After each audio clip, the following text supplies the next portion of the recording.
Hi everybody, and welcome to Doctor Who Review.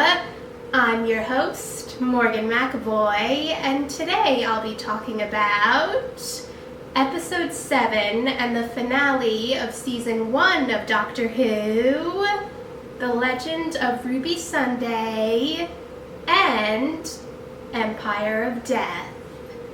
Now, if you haven't seen the episodes, then you might want to stop watching, because remember, spoilers.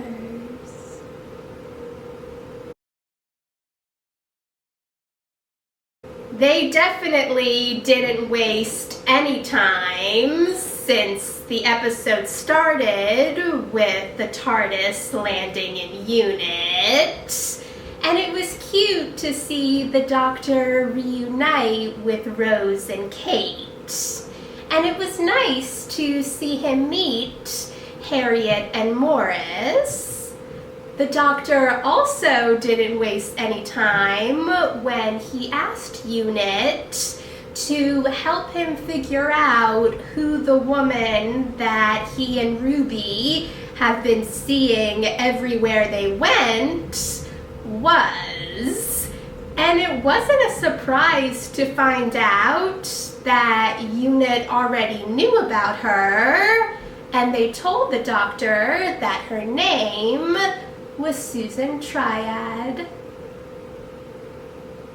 It was creative that Susan's company, S Triad, was an anagram for TARDIS. And I know that some fans had already figured that out. But it was pretty funny when, after the Doctor pointed that out, everyone at Unit said it was obvious. I also didn't blame Ruby for making the connection between Susan Triad and the Doctor's granddaughter, Susan.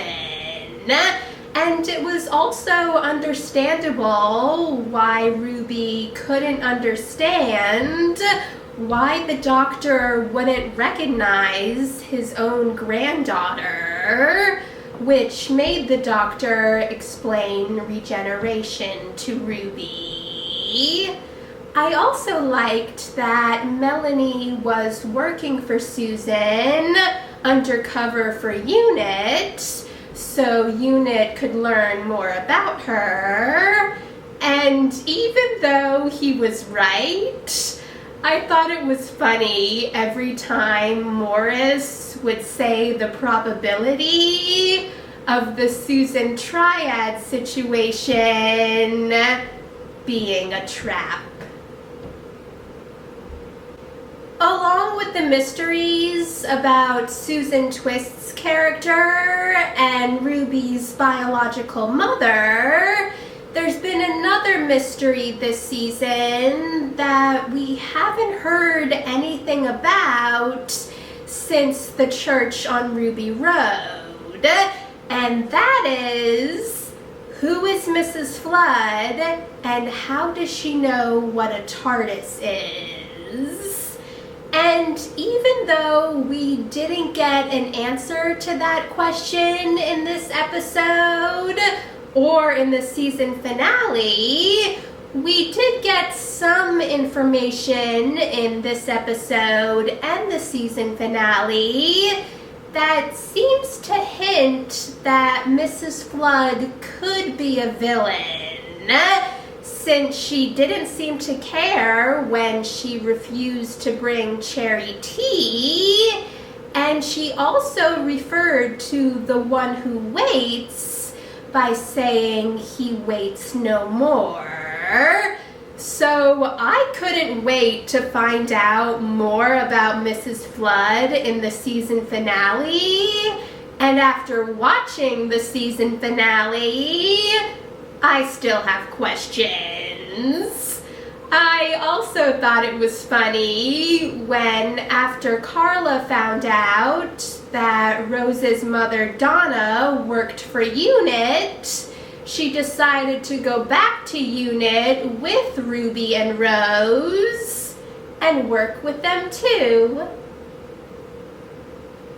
I loved that the doctor got UNIT's help in order to try to find more information about Ruby's biological mother, and with UNIT's help, and with an old security tape of Ruby's biological mother dropping Ruby off at the church on Ruby Road, the doctor and Ruby were able to use UNIT's time window and go into a lifelike projection of that moment. And they saw Ruby's biological mother, but they couldn't see her face. And they also saw her pointing at the doctor, but no one knew why. And then everyone saw some shadowy creature, and Winston, who was a colonel at UNIT, who was helping the doctor and Ruby, disappeared after he tried to see if Ruby's biological mother was pointing at something behind the doctor. And when they heard Winston's voice, he told them that he was in hell and that the creature that took him has been waiting for so long. And then they found Winston's dead body turned to sand.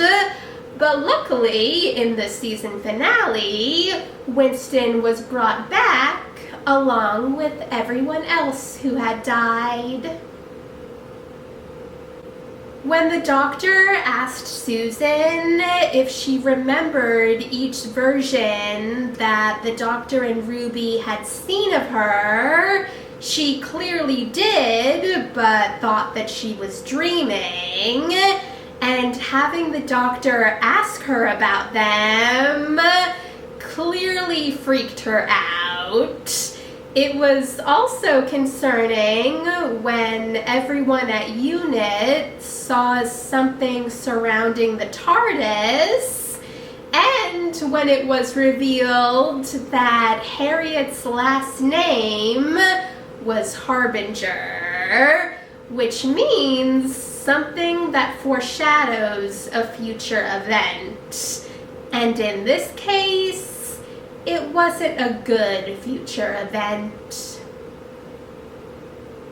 I felt really sorry for the doctor when he was convinced that Susan Triad was his granddaughter Susan, and that she had regenerated since he last saw her. But it was revealed that she was actually a vessel for a villain from the Doctor's past, Sutekh. Now, I've said this in some of my previous Doctor Who reviews, but I've never seen any of the old Doctor Who episodes. So I've never seen an episode with Sutekh in it. And all that I knew was that he was a villain that the Fourth Doctor faced. And since this episode ended on a cliffhanger, I couldn't wait to see what the Doctor was going to do, since things did not look good. And I also couldn't wait to find out more about where Ruby came from.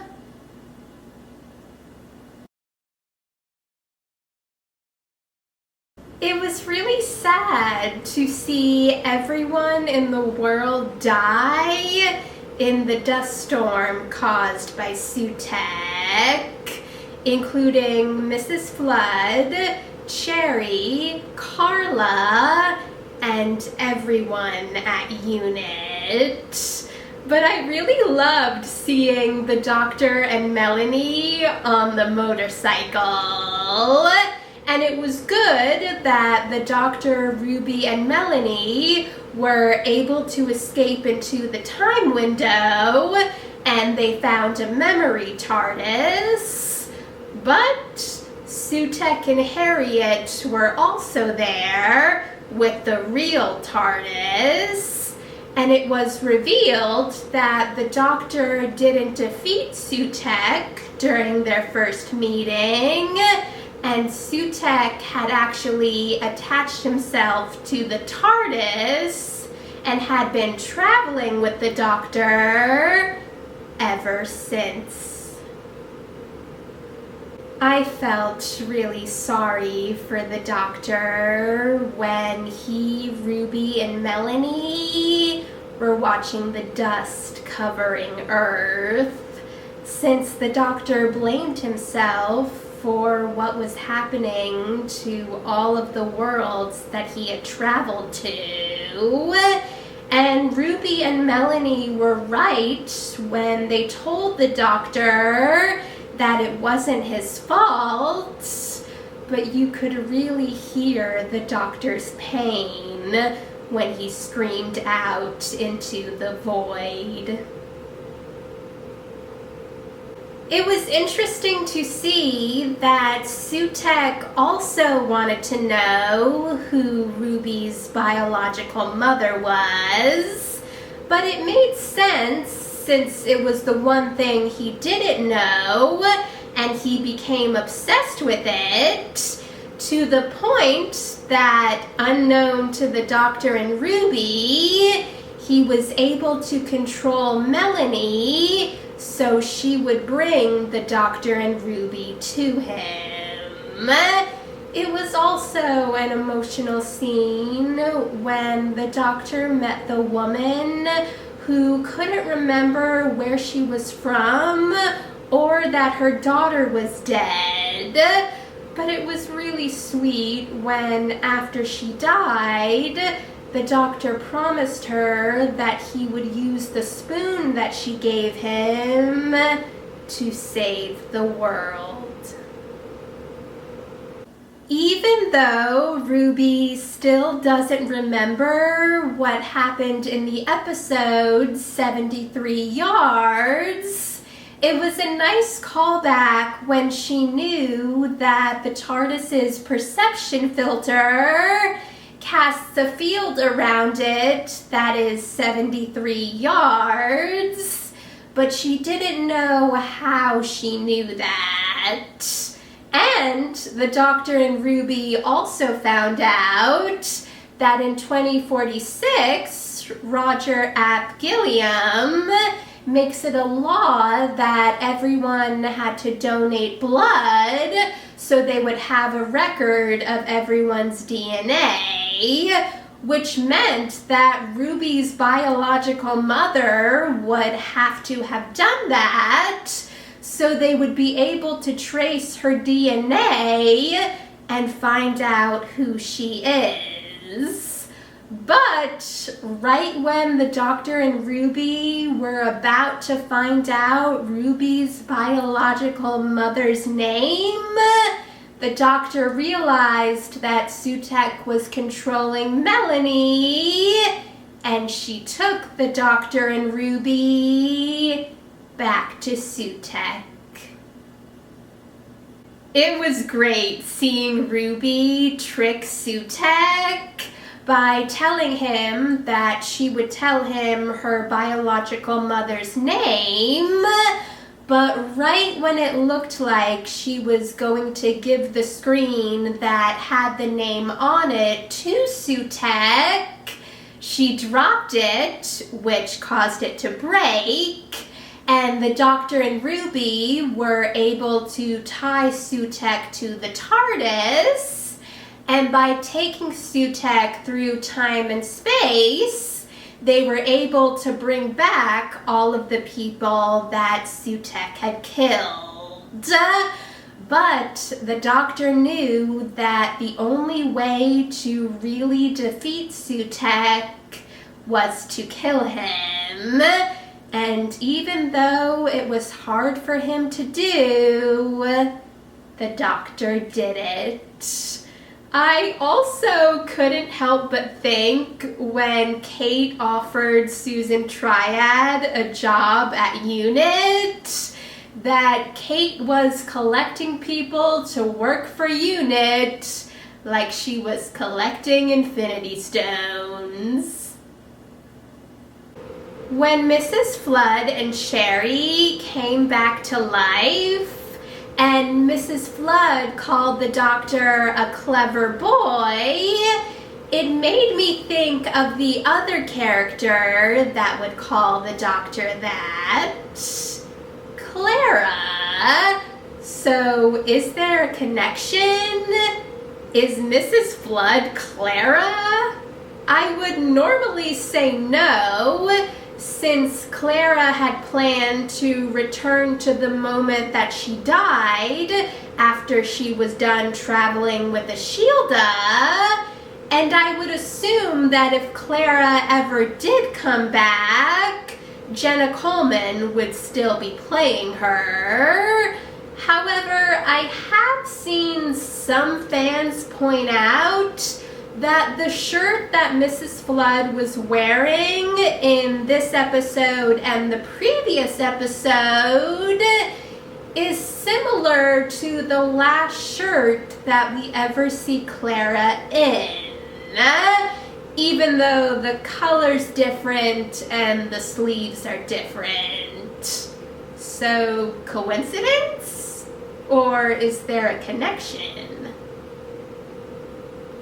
Now, I know that there are people who are upset that Ruby's biological mother is not someone we already know or anyone with powers, and is in fact an ordinary woman named Louise.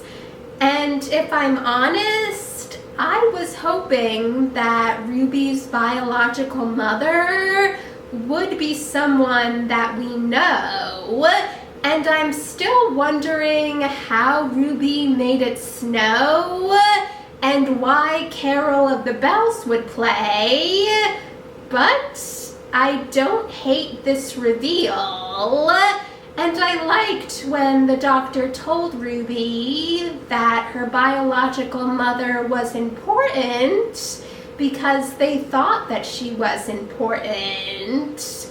It was also really sweet when it was revealed that Louise wasn't pointing at the doctor, she was pointing at the sign that said Ruby Road, and she was naming Ruby. Now, before anyone says, how could anyone know that Louise wanted to name Ruby Ruby, since no one was around and she didn't leave a note? Well, I see it as a coincidence. I mean, it makes sense that Ruby would be named after the road that she was found on, and it just so happens to be the name that Louise chose. It was a really sweet scene when Ruby met Louise, and I loved that Carla and Sherry welcomed Louise into their family and offered to show her photos of Ruby growing up. And I was also really happy for Ruby when she found out that she was going to meet her biological father, William, who had no idea that Ruby existed. But it was really sad to see the doctor and Ruby say goodbye to each other. But I loved that the doctor promised Ruby that she would see him again and that he wouldn't do to her what he did to his granddaughter Susan, say he would come back, but never doing it. It was also pretty ominous when Mrs. Flood said that the doctor's story will end in absolute terror, and then said night-night. And I know I can't be the only person who thought this, but I was getting Mary Poppins vibes from Mrs. Flood in her last scene, and I was expecting her to fly off on the umbrella. Even though this season ended with the Doctor and Ruby saying goodbye to each other, and there were reports that said Millie Gibson wasn't going to be in season 2, Russell T. Davies has confirmed that she will be in season 2, along with the new companion, who will be played by Varda Sethu. I'm still wondering if Varda will be playing her character from Boom, Mundy Flynn, or if she'll be playing a new character who might have some connection to Mundy. We'll just have to wait and see. Other things that I hope we see in season 2 are finding out who Mrs. Flood is, seeing the Doctor and Rogue reunite, and also seeing the Doctor finally reunite with his granddaughter Susan. I mean, after seeing him think he's going to reunite with her, but then doesn't, he really deserves that. And it would have been such a great moment if after seeing Ruby meet Louise, the Doctor decided to go find Susan and reunite with her, but that didn't happen. Thanks for watching, guys! If you saw the episodes, let me know in the comments what you thought about them. And if you want to see any of my previous Doctor Who reviews, check out the playlist. And if you want to see my future Doctor Who reviews or any of my other future videos, hit that subscribe button, and I'll see you in the next video. Bye!